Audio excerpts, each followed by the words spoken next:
3 மணி நேர பேச்சுவார்த்தைக்கு பிறகு என்எல்சி ஜீவா ஒப்பந்த தொழிலாளர்கள் சங்க மாவட்ட தலைவர் சேகர் செய்தியாளர்களை சந்தித்து வருகிறார். நேரடி காட்சிகளை பார்க்கலாம்.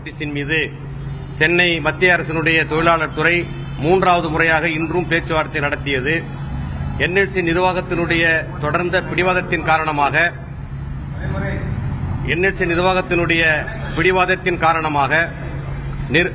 தொழிலாளர் துறையால் பேச்சுவார்த்தையில் சுமூக தீர்வு எட்டப்படவில்லை.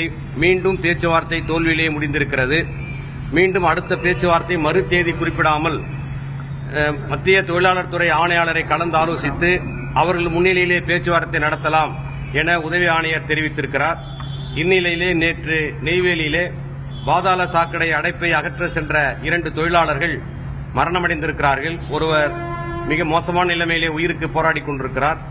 என்எல்சி நிர்வாகத்தினுடைய தவறான அணுகுமுறை காரணமாகவும் உடனடி அந்த பணியை எந்தவிதமான பாதுகாப்பு சாதனங்கள் இல்லாமல் பூமிக்கு அடியிலே அந்த சாக்கடை அடைப்பை எடுப்பதற்காக சென்ற தொழிலாளர்கள் விஷவாயு தாக்கி அதே இடத்திலே மரணமடைந்தார்கள்.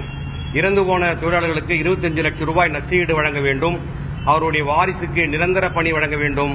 இந்த உயிர் இழப்புக்கு காரணமான என்எல்சி நிர்வாகத்தின் அதிகாரிகளை யார் தவறான முறையிலே பாதுகாப்பு இல்லாமல் தொழிலாளர்களை பணி செய்ய நிர்பந்தித்தார்களோ அந்த அதிகாரிகள் மீது சட்டப்படி நடவடிக்கை எடுக்க வேண்டும் என்று வலியுறுத்தப்பட்டிருக்கிறது.